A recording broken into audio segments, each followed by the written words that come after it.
Everyone, welcome to the Power Play with CJ. Where day after the Patrick Kane injury, he's going to be out a long time. I think it was a really bad night for people in Chicago, losing Kane and Derrick Rose for the 1500th time. And if you saw a piece I did a few months ago, the mutual respect between those two guys, was really impressive. And you look at the things Kane's done to being a big part of two Stanley Cup championships to Chicago after they were a morbid franchise for however almost 20 years. And the fact he's been out 12 weeks is not good news for the Blackhawks. But you got to make the most of it. As an American, the fact that he's out means he will not be the first American-born player to lead the National Hockey League in scoring, which is a tough blow. But I think it's going to be if there's one team that can figure out a way to meander around it, it's the Blackhawks. So they put Kane's cap hit on LTIR, meaning he will be meaning that cap space is opened up. There's a lot of right wings on the market. I would say I'd love to see Yager in Chicago. I don't know how that's going to fit, but you got to look around and say, all right, they have the assets to get a deal done. They have a great prospect system, and they have the cap space, which is rare.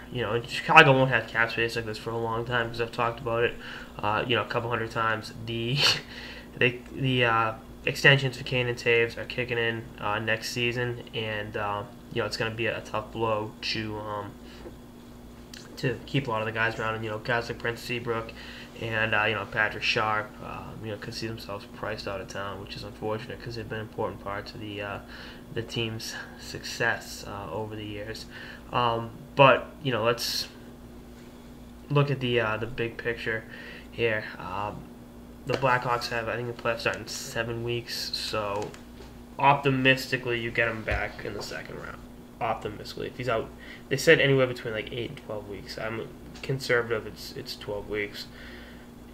You just better hope you don't run out of St. Louis in the first round, which is likely going to happen. Those two teams on a collision course for each other yet again, and I just think not having Kane, and then you look at the way they played each other last year.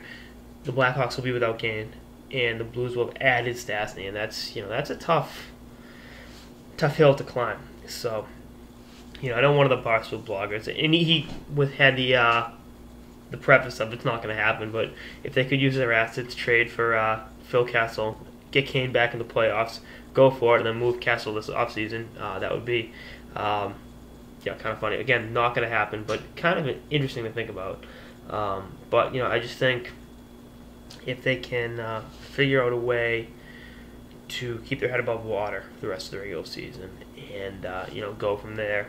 They're not dead, they're not out of it. But Kane is one of the elite players in the game, and to lose him like this isn't the best way to do it. And I know they're in on Anton Vermette, and I'm sure they'll make a call on Michael Ryder, but this is it's go time for Stan Bowman. This is going to be their. It's with the change in the guard this offseason, the aforementioned trades are going to happen. You got to go for it this year, and if there's a time to give up assets, now is it. We'll see what happens, but definitely an intriguing thing to watch going forward. Anyway, that's an episode of the Power Play with CJ on Patrick Kane's injury. Stay tuned for episodes for the season and beyond. Later, guys.